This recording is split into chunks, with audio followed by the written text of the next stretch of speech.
and we appreciate you being here. We'll fill you in here tonight on what's happening. And we are on air, so I'd like to welcome everyone to the November 10th, 2022 Xenia City Council meeting. We will have an invocation led by Victor Hess from Faith Community United Methodist Church. Thanks for being here. In absence of Councilwoman Dean, Councilman Dean, would you give us the pledge tonight? Very good. If you could all please rise for the invocation. Let us pray. Father, we praise you for this day. We pray that your purpose here becomes our purpose.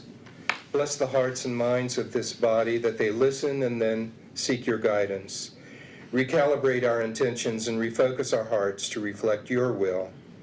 We pray that you would make our way purposeful and our footsteps firm out of your goodness and love. Bless those who petition this body and their needs be considered. Bless the city's employees, that they constantly aim to serve, protect, and improve the quality of life of its citizens. And Father, thank you for this body of leaders. Thank you for their leadership. Let your Spirit guide decisions made tonight. We ask all this in Jesus' name. Amen. Amen.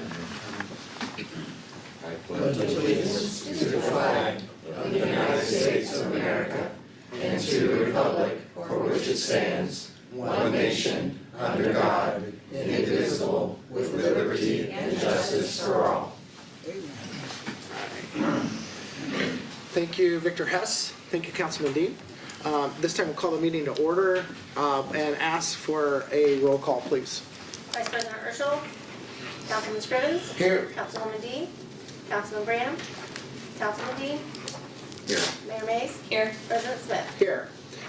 As you can see, tonight's a little unique. 13 years on council, I've never had to preside a meeting with less than 6. We've had maybe 5 council members before, but tonight's a little unique. We only have 4 of us here. I was aware 2 were scheduled out for other obligations, and then we had one that reached out this morning and had to miss due to a personal matter. So at this time, I will make a motion to excuse the Vice President, Councilwoman Rebecca Dean, and Councilman Cody Branham. Do I have a second? Second. Seconded by Councilman Scrivens. Any discussion? Okay, can I get a roll call, please? Councilman Scrivens. Aye. Councilman Dean. Aye. Mayor Mays. Aye. President Smith. Aye. Motion carries. All right, on the agenda, our first item is the approval of minutes from the October 27th, 2022 regular meeting. This time I'll entertain a motion to accept the minutes as written. So moved. Moved by the mayor. Do we have a second? I'll second. Seconded by Councilman Dean. Any questions, comments, or concerns on the minutes? All right, seeing none, we'll get a roll call to accept those into the record. Councilman Scrivens. Aye. Councilman Dean. Aye. Mayor Mays. Aye. President Smith. Aye. Motion carries.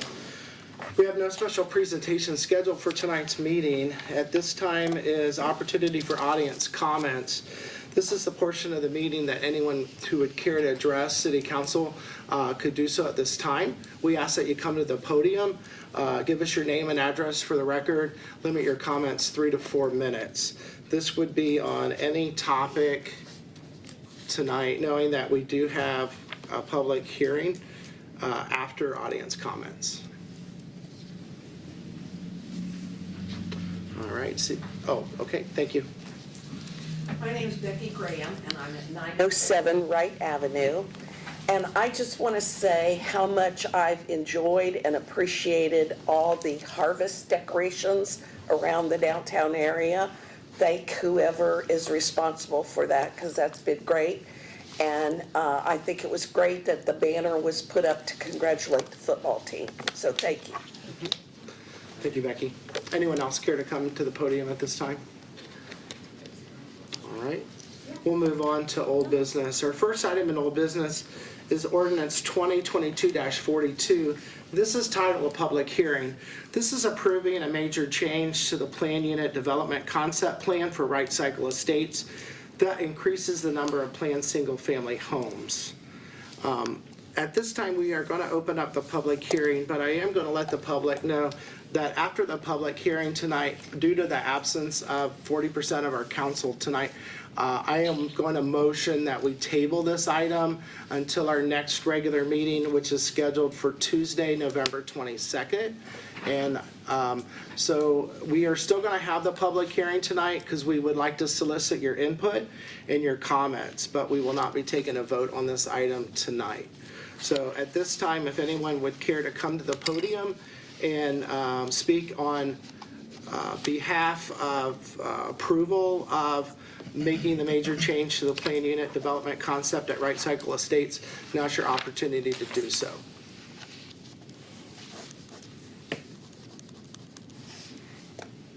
What if you want to speak about disapproval? That's next.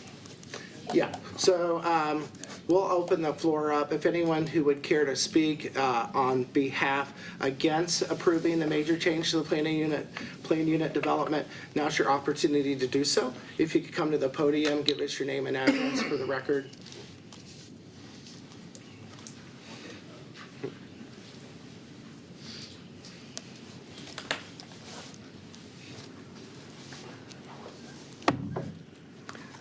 I'm Steve Nickerson. I'm at 943 Cannondale.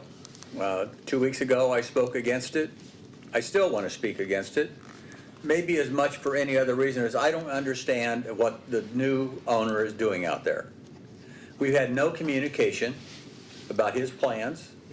Those of us who have lived there 5, 10, 15, 20, 25 years, we know what we bought into, and we know what we have now.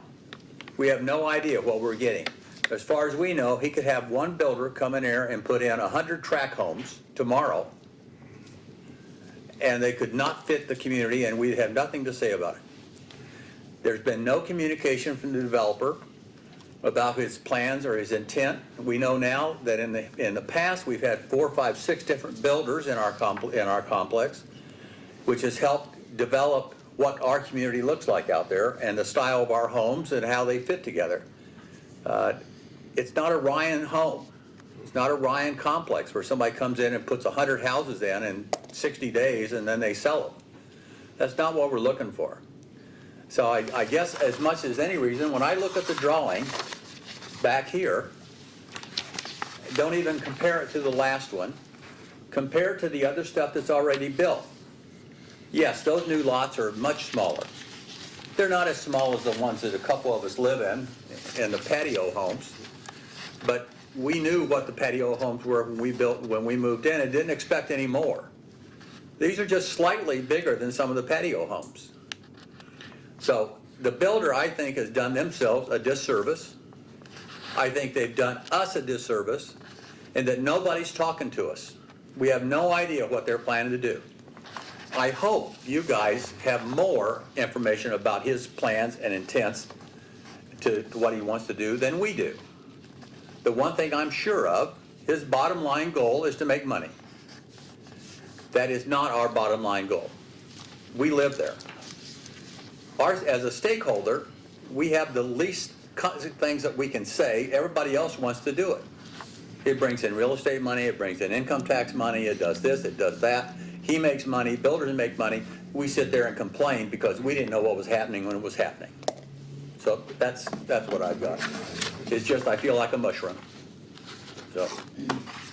All right, thank you, sir. Anyone else care to come to the podium at this time?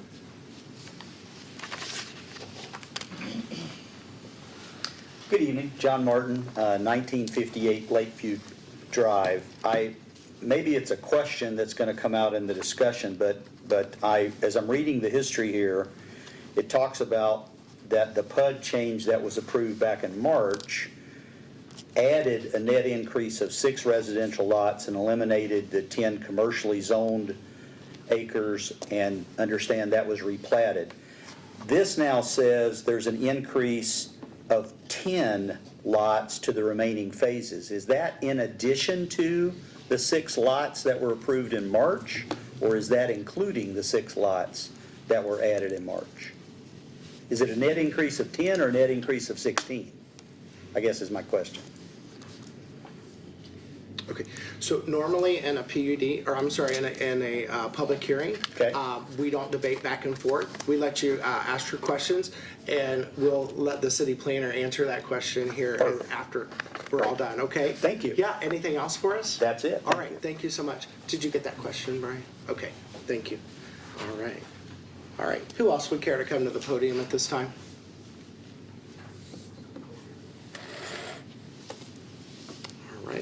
All right, seeing no one else come forward, this time I will close the public hearing. I will invite our city planner, Mr. Brian Forshner, to come to the podium. And Brian, if you would be so kind as to answer that gentleman's question. Yeah, the change that's before you is adding 10 additional lots in addition to what was approved in March. All right, thank you. All right, so at this time, does any of council members up here have any questions? No? All right, so at this time, due to the 3 absences, to be fair on this item, I will make a motion as the chair to table this item to our November 22nd meeting for a vote at that time. And although there will be no public hearing at that evening, there will be opportunity in audience comments. I'll second. Okay, we have a second by the mayor. If we have no other comments, I will ask for a roll call on that motion, please. Councilman Scrivens? Aye. Councilman Dean? Aye. Mayor Mays? Aye. President Smith? Aye. Motion carries. Thank you. On our agenda next is new business. Our first item in new business is ordinance 2022-43. This is titled an emergency. This is amending appropriation 2022-38 to provide appropriations for current expenses and for other expenditures for the city of Xenia for the fiscal year ending December 31st of 2022 and declaring an emergency. At this time, I'll turn the floor over to Mr. Ryan Duke, our finance director. Thank you, Council President. We are requesting appropriations this evening for 3 different purposes. The first is for the replacement or the addition of a boiler here at this facility. There's actually an agenda item later this evening where we're requesting council approve purchase of that boiler. We continue to have some issues with heating in this facility and are asking that council appropriate additional dollars to essentially install a redundant boiler at this facility. The second reason we're requesting an appropriation is that in our ARPA funding, we were actually granted an additional $11,267.36 beyond what we had originally thought that we were designated. And so when we budgeted those funds at the end of 21 for 22, we budgeted it short of those additional dollars. So we're asking tonight that council approve those additional dollars that we've been awarded so that we can appropriately spend those down.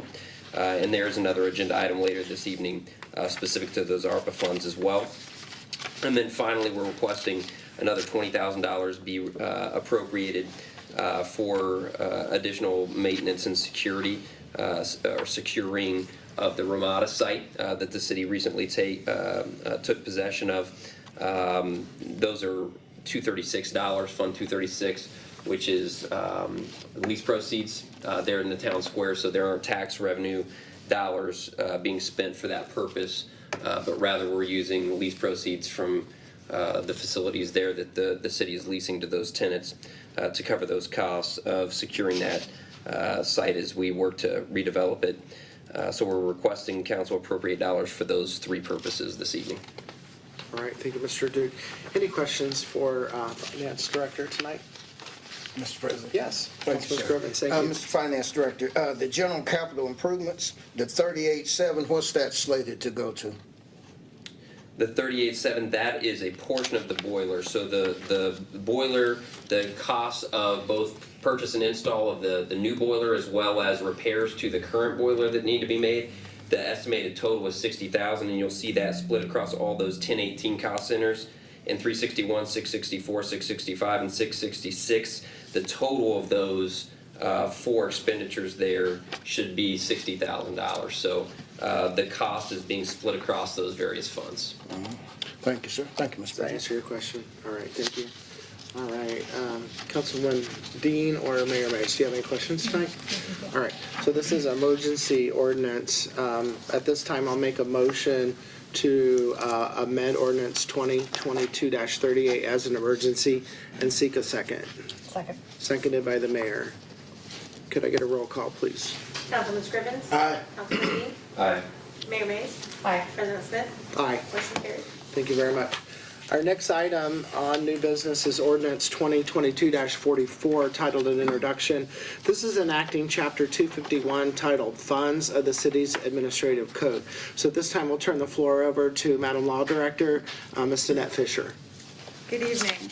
This is the final piece of the rewrites that we have been presenting to council over the last several months to update the city's administrative code.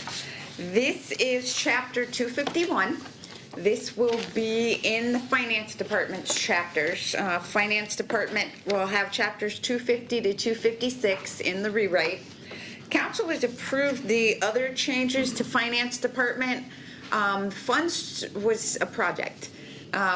We have several funds that were created in Title 10, our Utilities Code. We have some that were in Title 8. So part of the goal was to bring all those together into one chapter.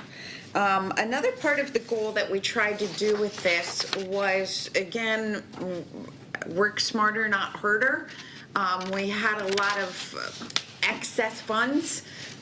Things that the finance director, the way that things are reported to the auditor, there can be specific cost centers.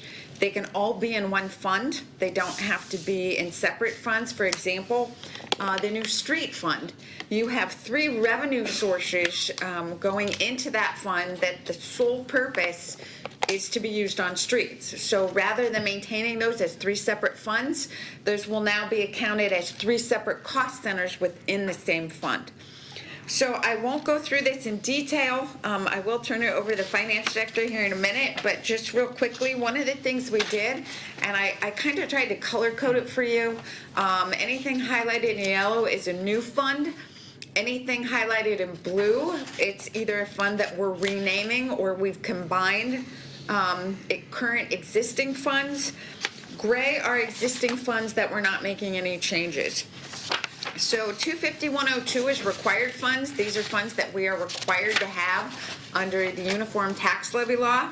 25103 are special funds.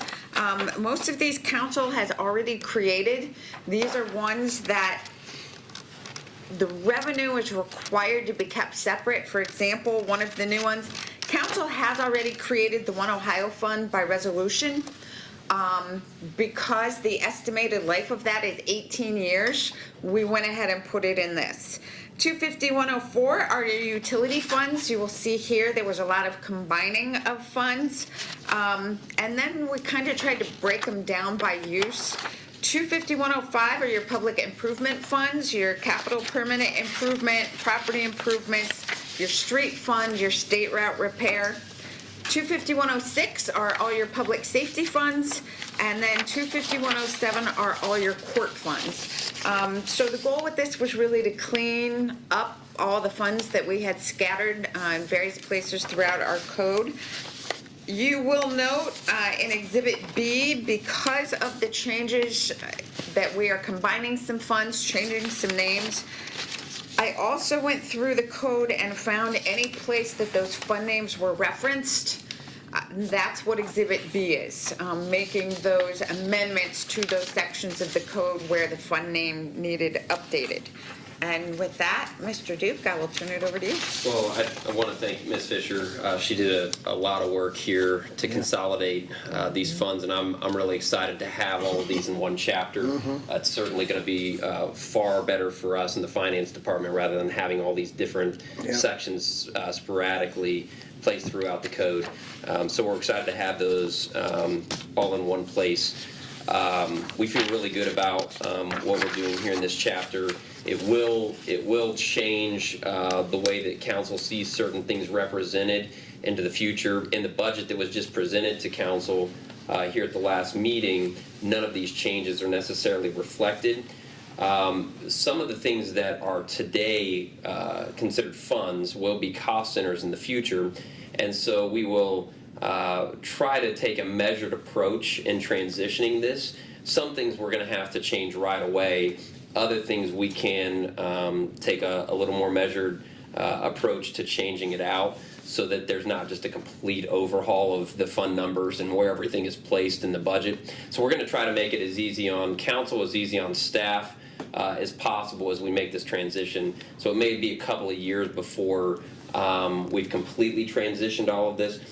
Certainly the things that are in the code as a fund will be reported as a fund. All from a legal standpoint, all of it will be represented that way. But the transition between funds and cost centers, we'll work together with the city manager's office to make that as easy on all of us as possible. So you will start to see some of those change in the newest iteration of the budget that we provide, in the final budget that will be approved for 2022, or sorry, 2023, forget what year we're in sometimes, for 2023. So you will start to see some of those things change, but it won't be a complete overhaul in what's presented to you in December and January here in the coming months. All right, thank you very much. Any questions for either Ms. Fisher or Mr. Duke? Thank you, Mr. President. I just thank both of you for bringing this all into focus. I don't have to stick my thumb in. And, now I know exactly where to look for each fund by number. I'm happy. Thank you, sir. Thank you, Councilman Scrivens. Any other questions or comments? Just the same. I know this was a robust conversation, and I appreciate the time spent on it and the efforts put into it. So thank you. This is perfect. Yeah. All right, yeah, thank you for your leadership. I got a lot of things Excellent. fixed up over your tenure, so thank you so much. All right, so at this time, I will seek an introduction. So moved. Thank you. Introduced by Councilman Scrivens. Our next item under new business is Resolution 2022 RRR. This is electing a standard allowance permitted to be designated as revenue replacement in expenditure of coronavirus and local fiscal recovery funds established under the American Rescue Plan Act, known as ARPA. So at this time, we'll turn the floor back over to Mr. Duke for his presentation. Thank you, Council President. We are requesting tonight that Council take action via this resolution to elect what we're calling a standard allowance related to ARPA funds. I don't know that Council necessarily has to approve this via resolution or elect this via resolution, but we thought it prudent to bring it back to Council for transparency's sake to make sure that there's no ambiguity about how we're treating these ARPA dollars. The guidance and the final rules provided for the ARPA dollars essentially allow us to elect a standard allowance up to $10 million as revenue replacement, which essentially means you don't have to even prove that you've lost that amount of revenue up to the $10 million. Now, we've only received a little over 2.8, so we certainly fall into that category. I will tell you that we have, in fact, as a result of COVID, lost that $2.8 million over the last 3 years as you do the calculations when you look at income taxes and court fines and all of those things. We could have shown that amount of revenue was lost during that period of time, but this actually makes it much easier from a reporting standpoint where we don't even have to prove any of those things as a result of this allowance. When you claim that allowance, there are provisions, certain stipulations on how the dollars have to be spent. And the language essentially says that it needs to be on, governmental expenses. And there's some specific things identified there. One of the things identified are salaries and wages for police and fire, which is what we as staff are recommending we spend those dollars on.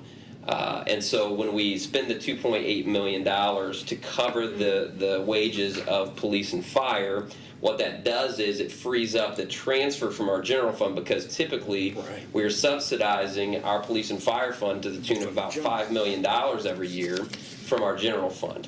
And so it reduces that subsidization to a great deal or extent and allows us to keep those dollars in our general fund where the dollars aren't restricted.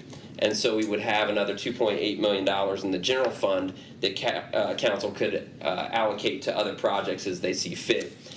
We've had numerous conversations with council about how they would like to divvy up those dollars and spend those dollars. We've kind of landed on $1 million to be held in reserve, about 1.2 million for street rehab projects, and another 600,000 for various quality of life type projects here throughout the city. We provided in this cover memo, the city manager did a nice job of laying out some of the things that we've discussed with council and recommendations on how those various dollars would be spent. You can see that there's a suggestion that North Detroit Street resurfacing, East Market Street rehab, Country Club Drive, some of those roadways and the replacement of those the dollars be allocated to those projects, leaving some additional dollars available still for other street rehab projects. And then there's some other projects that are listed here under the quality of life classification as well.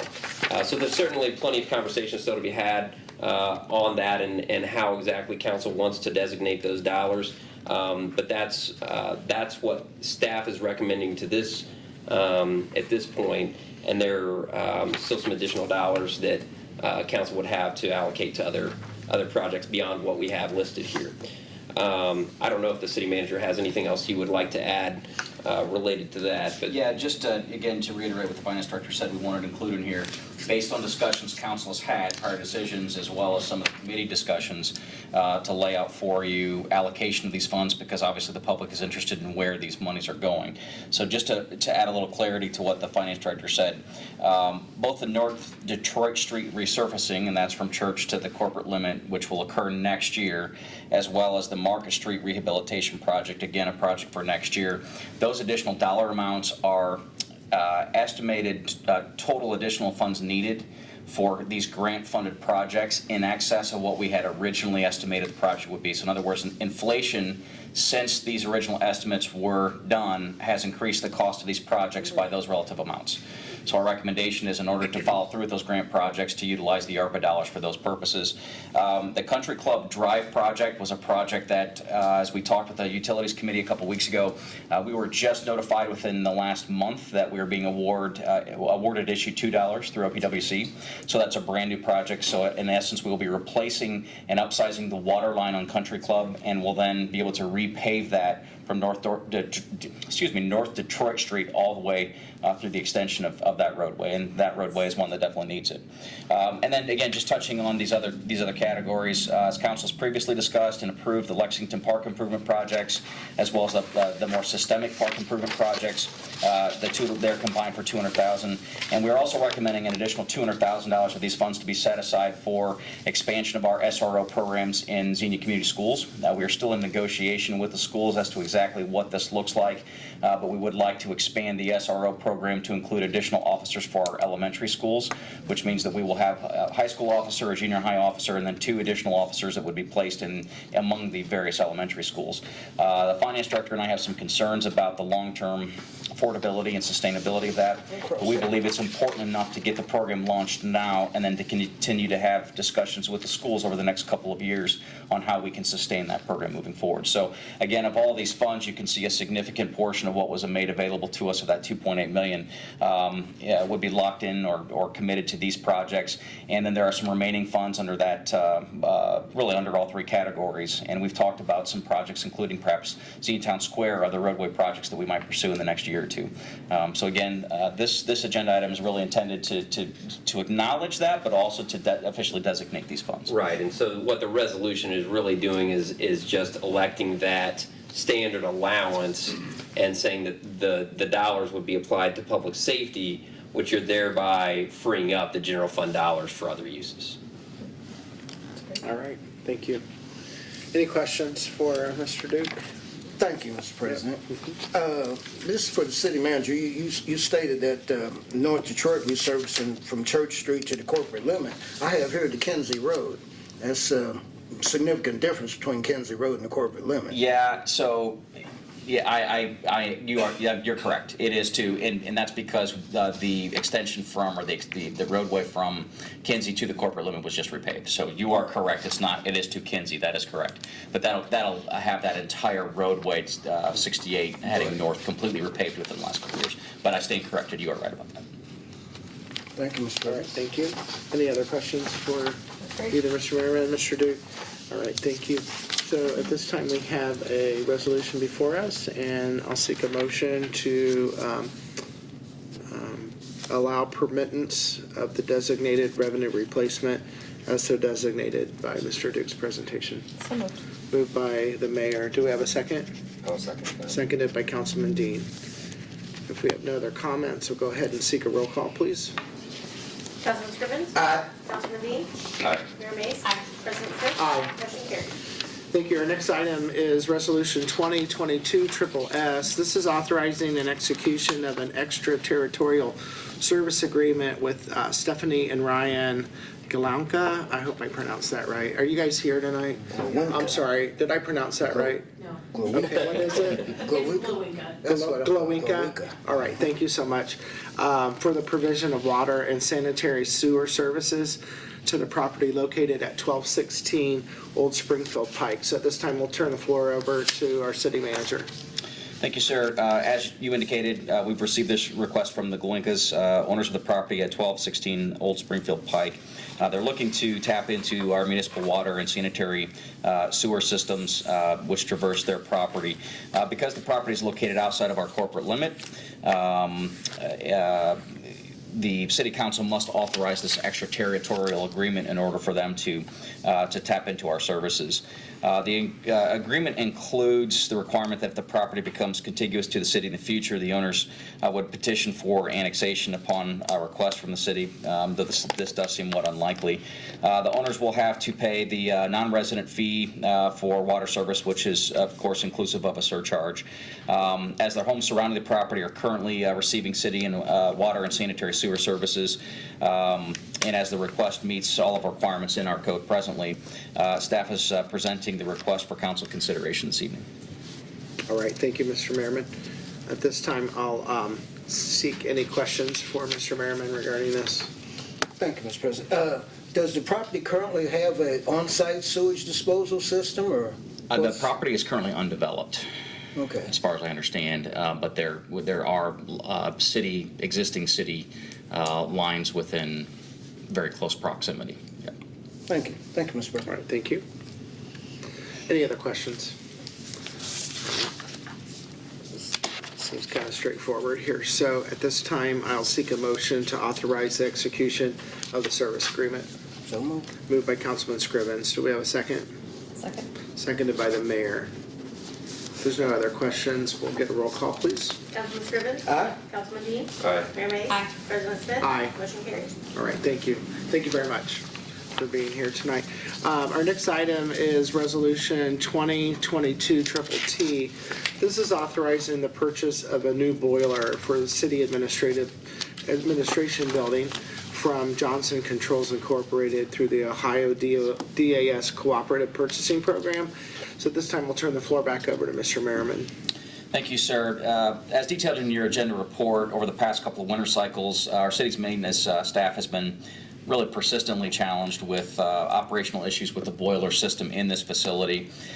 Each of the last several years, excuse me, we've seen the system go down at least once during cold weather months, creating extended, really unacceptable conditions for our employees and visitors to the building. The city was forced to undertake a number of costly repairs. We actually are undertaking repairs presently. Thank goodness for this warmer weather here that we've had. That's allowed us to keep the building pretty temperate. In attempting to diagnose the root cause of this problem, we've arrived at the conclusion that the system was just undersized for the building based on the specs of when we built the building.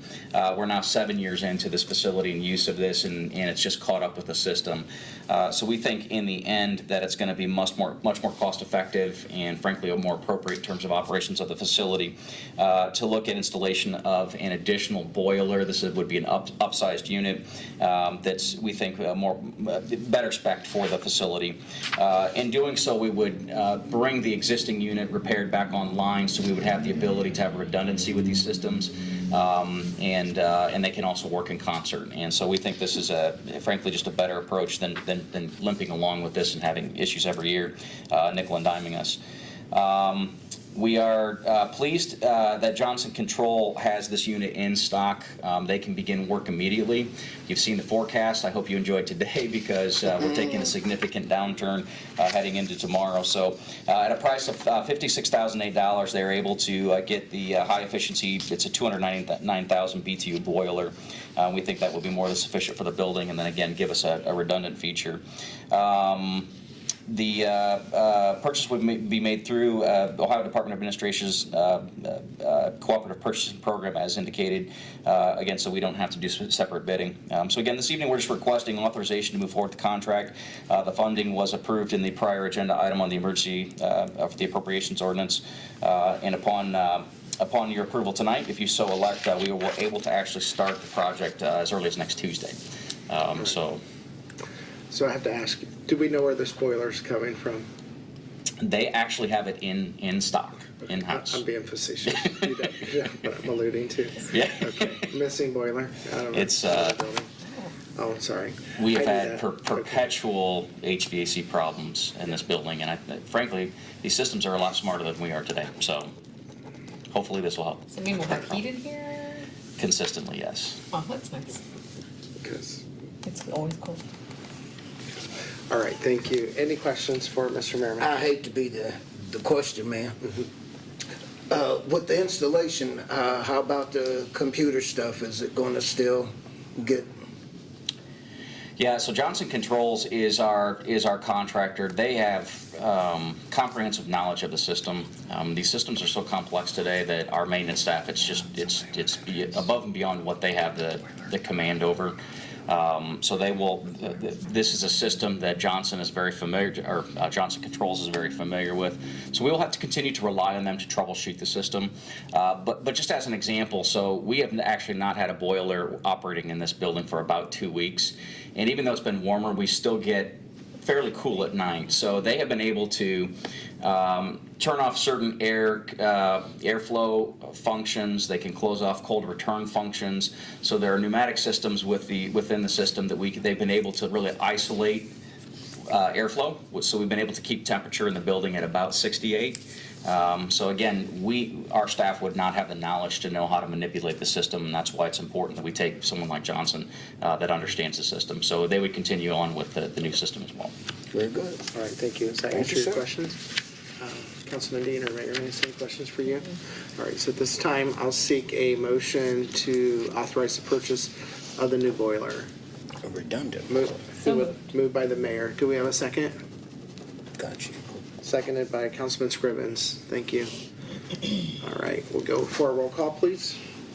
Councilman Scrivens? Aye. Councilman Dean? Aye. Mayor Mays? Aye. President Smith? Aye. Motion carries. Thank you. Our next item under new business is a procedural motion. This is to entertain public comments and approve the proposed 2023 operating budget and a 5-year capital improvement plan from years 2023 through years 2027. So at this time, we'll turn the floor back over to Mr. Merriman.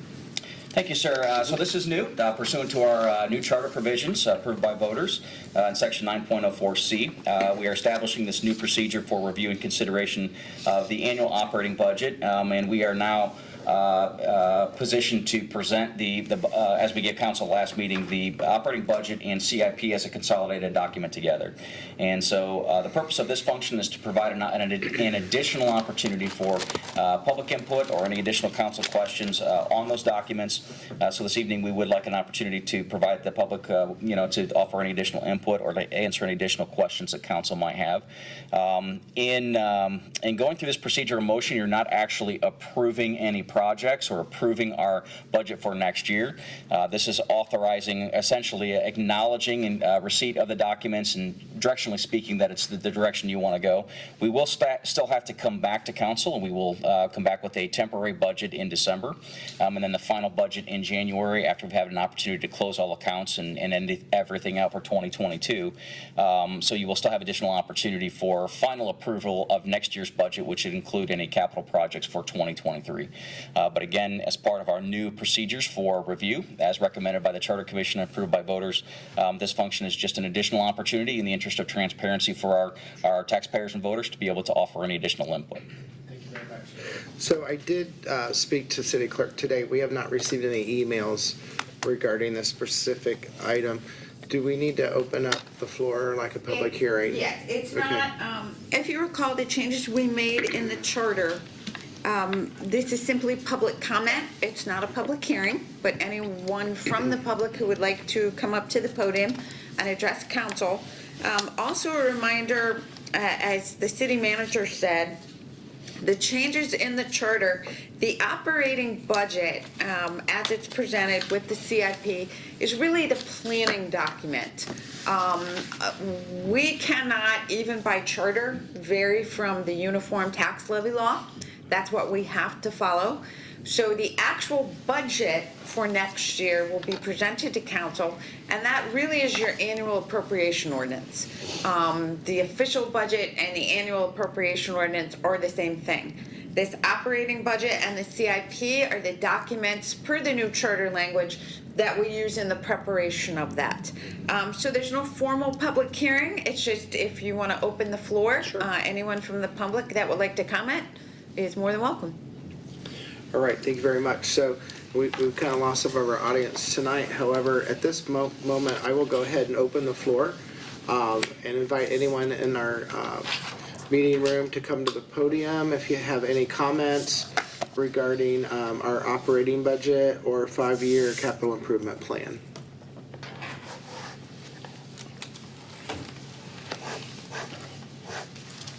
All right, thank you very much. Not seeing anyone come forward. At this time, we will go ahead and make a motion to approve the proposed 2023 operating budget and 5-year CIP. So moved. Moved by the mayor. Do we have a second? I'll second that. Thank you. Seconded by Councilman Dean. Councilman Scrivens, any questions tonight or comments on this item? Yes, sir. Sure. Last 5-year capital improvement plan I received was in 2020, and that was extended to 2025. I'd like to get a current copy if there is a current copy. That's what we handed out at the last meeting. This is the last, no, you handed out the annual budget. They're one document now, so Right, they are I know it's integrated together. consolidated now, Yeah, but this yep. is the last one that I had. I I know, it's in the back now. It's in the back of it. When we get to talking about some issues in the capital improvement plan, I'd like to be a part of that discussion. Sure. All right. Any other comments? All right, thank you very much. So we have a motion and a second. This time we'll seek a roll call, please. Councilman Scrivens? Aye. Councilman Dean? Aye. Mayor Mays? Aye. President Smith? Aye. Motion carries. Next on our agenda is appointed officials report. So I think tonight we'll start with Mr. Duke.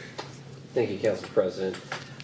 I sent out to council my monthly financial report a few days ago. I think it was just yesterday, actually.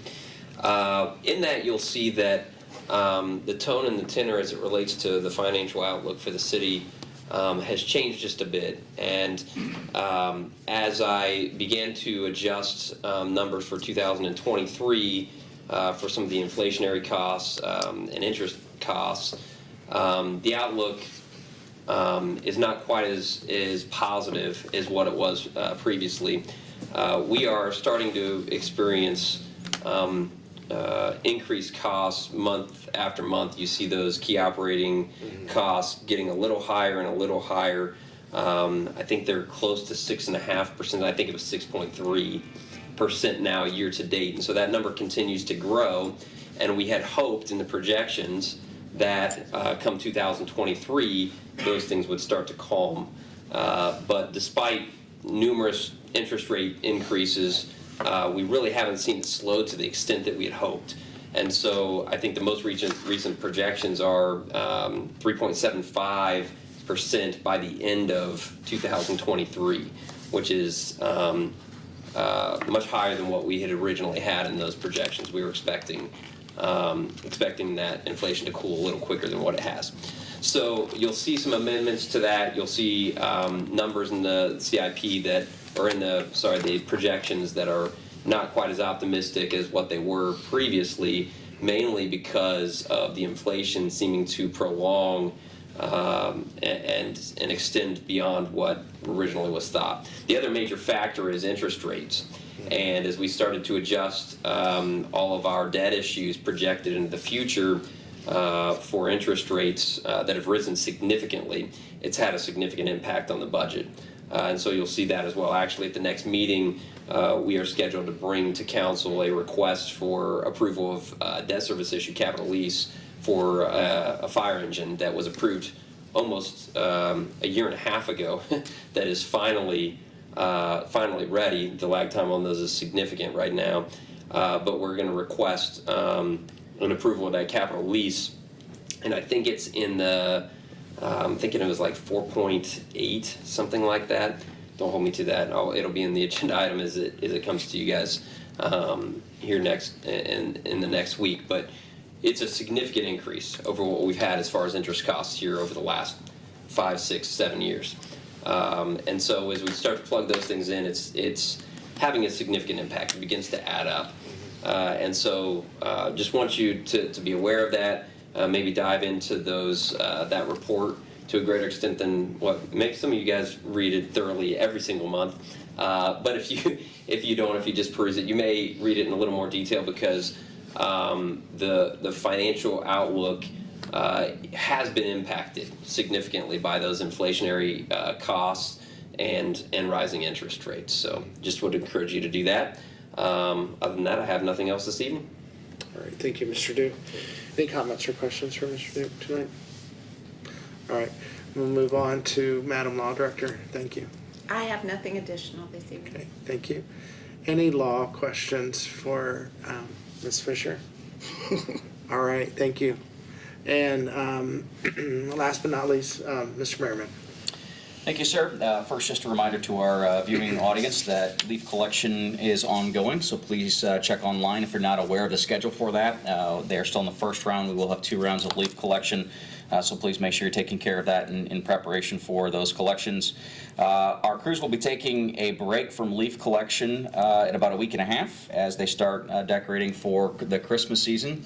So we want to remind folks that we will have our Christmas station event, and that is scheduled for December 2nd from 4 to 9 p.m. All kinds of activities, some of which will be downtown here, and extend to Santa's arrival and meetings with Santa down at Xenia Station. So we will have horse and carriage rides. We have food trucks planned, live music from Xenia High School, as well as some local talent. All kinds of activities. We had a fantastic turnout for this event last year, and it's already getting a lot of local interest, I guess is probably the right word, as we put it out on social media. So again, mark your calendars for December 2nd. Come out and participate. It'll be a good time. Want to remind folks that city offices will be closed tomorrow for Veterans Day. We will also be closed on November 24th and 25th for the Thanksgiving holiday. So if you have business with any of our offices here at City, please make sure you're planning ahead.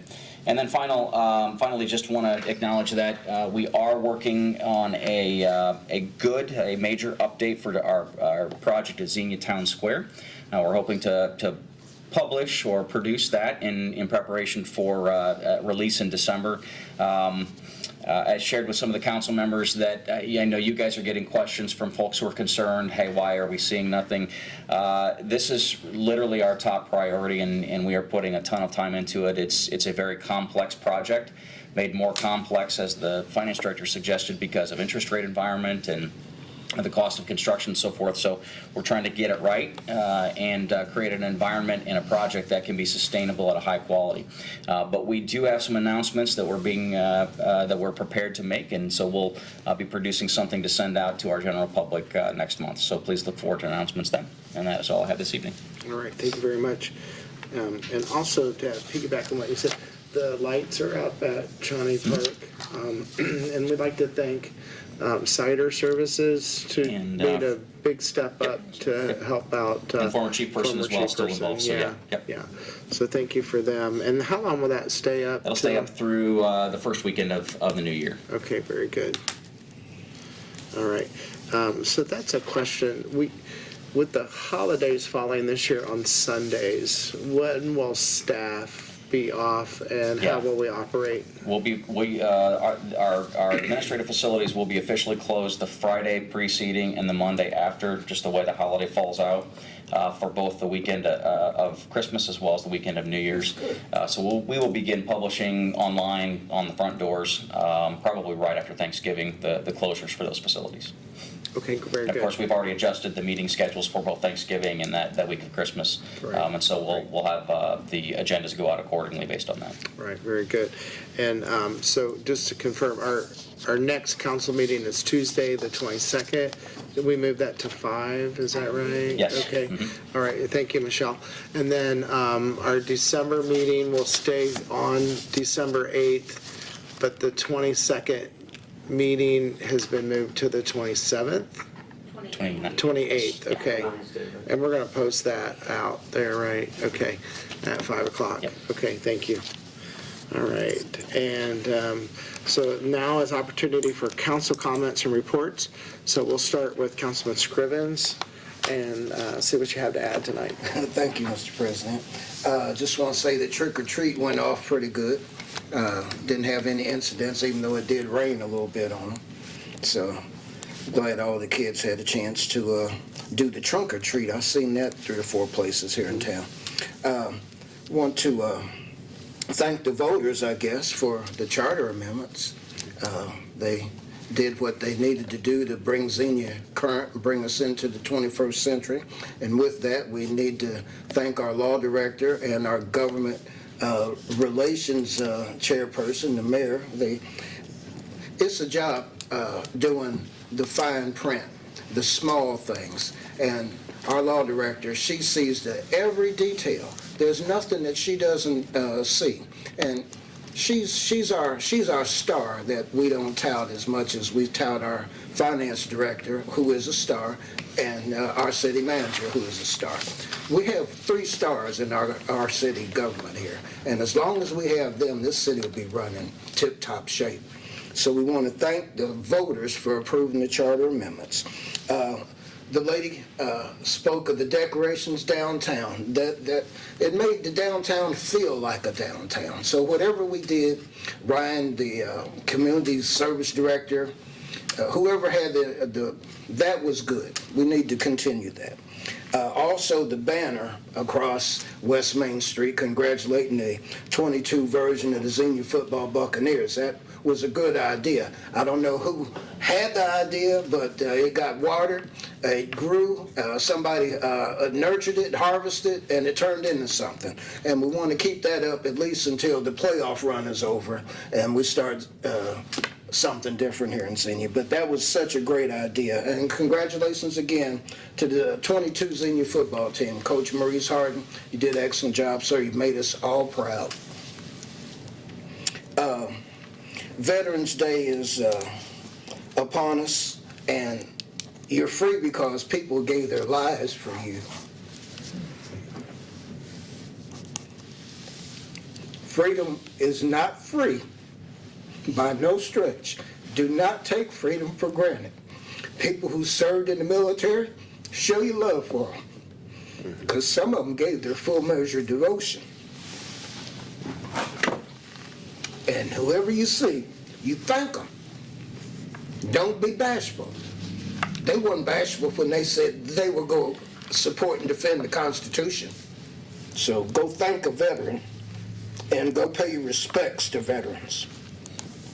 And on that, Mr. President, we're now in the control and possession of the Ramada Inn. Everybody's wanting to know, well, what are we going to do? And I told him, just sit tight. I said, the hand is revelating. You just got to sit back and watch it. So it's a process. It's not magic. So we're going to turn the town square into something, but we just need a little more time.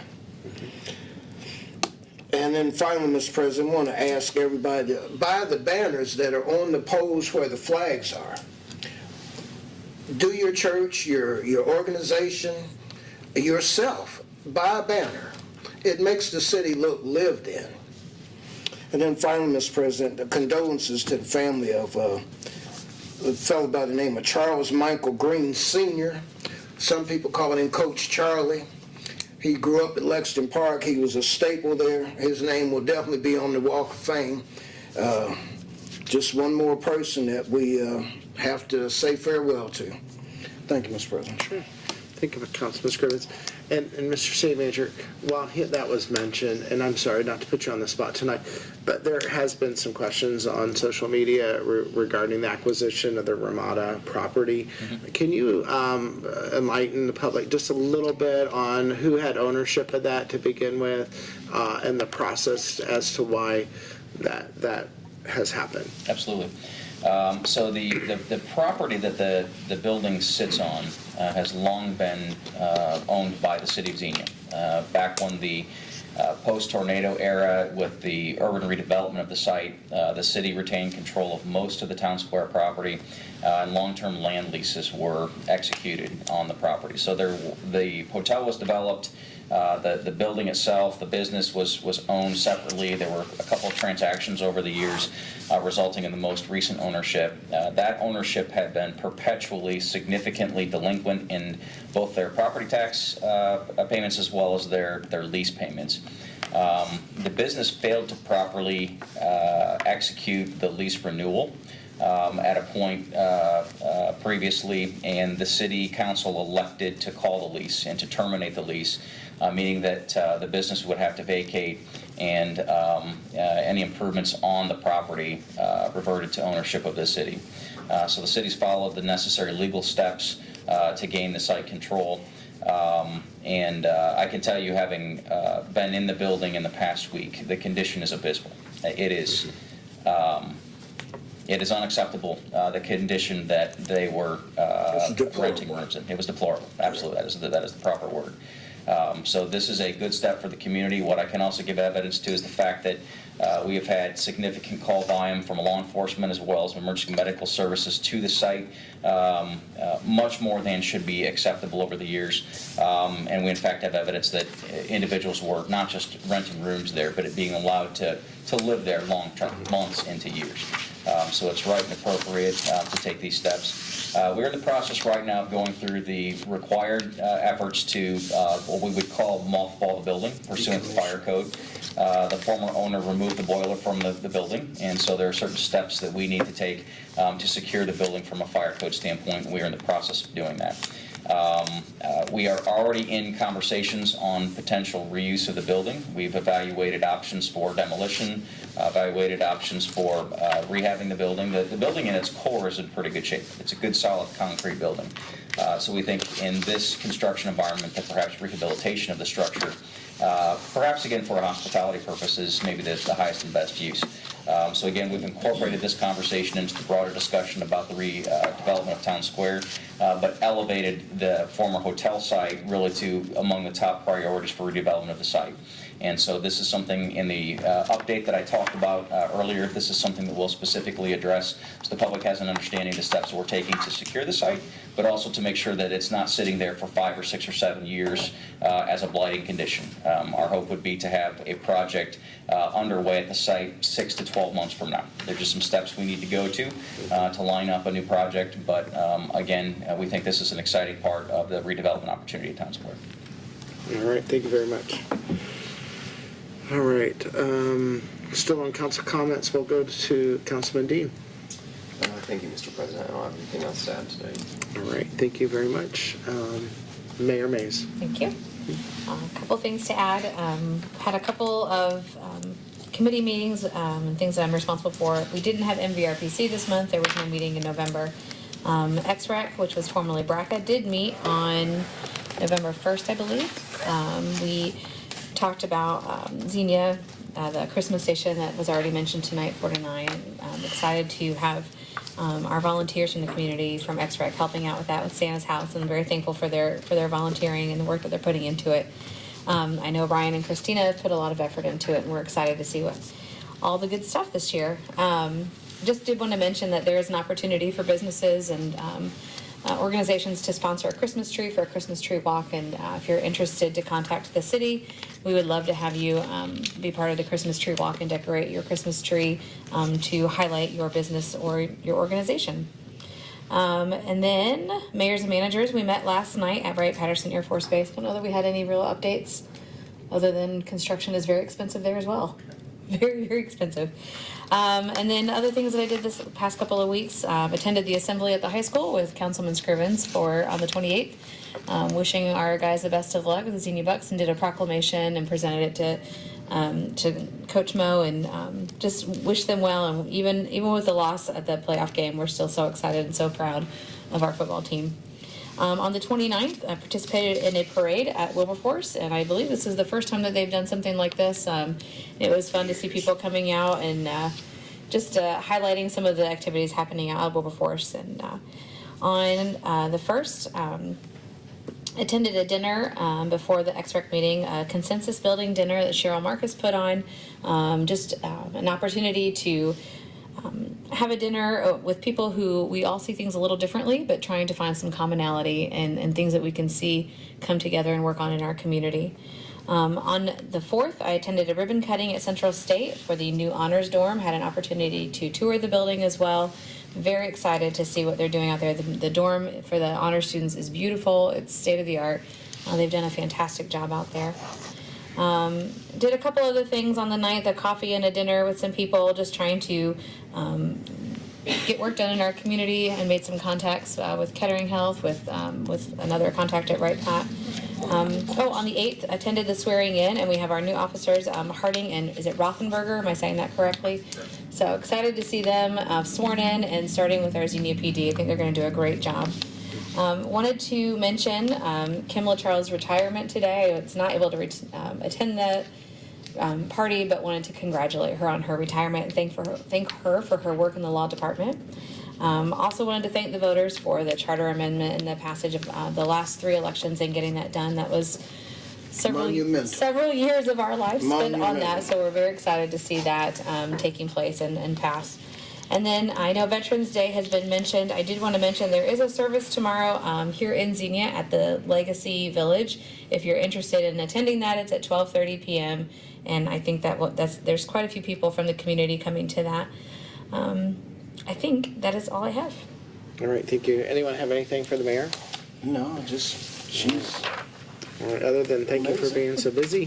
So piggyback on what you said, just really like to thank the citizens for the voter turnout on Tuesday and passage of the charter amendments. We had 7 people that met over a 1.5-year process to provide these documents. The charter had not been updated since 1998, is that correct? And so certainly thank the Charter Review Committee for all their work. We have someone in the audience now that was actually on that, so thank you, Nancy, for that. And we are going to have another Charter Review Commission next year? Every 5 years. Every 5 years. So when does that 5 years come up again? 5 years. Well, I mean, we actually 25. had stuff on the ballot for a year, so would that be 4 years from now, or about 4 years? Okay, so look for some requests for some citizens to sign up on that. And so also like to congratulate Xenia Community Schools. They passed 2 levies, that one very close. So haven't had confirmation on that yet, but that ties into planning and zoning. We met on November 3rd, Planning and Zoning Commission, and at that meeting, it was presented an alternative equivalent review plan for the new Warner Middle School. That's going to be located on Pawnee Drive. The current Warner Middle School, formerly known as Warner Junior High, has actually been in existence since 1962, so it's aged at 60 years already. They're planning to open the new Warner Middle School for the 24 school year. So, and again, they're saddled with the same issues we are with inflation, building costs, labor, and inflation as well. But it's pretty exciting, the designs that they have for that, and pretty modern facilities. So just like the 5 new elementary schools in our community that opened up about 8-9 years ago, this is just a huge boom for our community, and everyone should be very excited and very proud to have that in our community. So, and again, also as Councilman Scriven said, congratulations to Xenia Bucks. I know our last meeting, we all, wore the T-shirts and the signs, and we watched the game, and they did not get the outcome they had hoped for, but certainly very close match. They lost in double overtime. So great job to Maurice and his team there, and I'm sure they'll look forward to another successful year next year. So if there's nothing else tonight, we have no need for executive session. Is that correct? So at this time, thank you for watching, and happy Veterans Day tomorrow. Be safe. Our next meeting is in 7 business days. That'll be November 22nd. And at that time, we'll vote on the PUD alternative. And at this time, I'll seek a motion to adjourn. So moved. Moved by Councilman Scrivens. Do we have a second? Second. Seconded by the mayor. Can I get a roll call, please? Councilman Scrivens? Aye. Councilman Dean? Aye. Mayor Mays? Aye. President Smith? Aye. Motion carries. Thank you.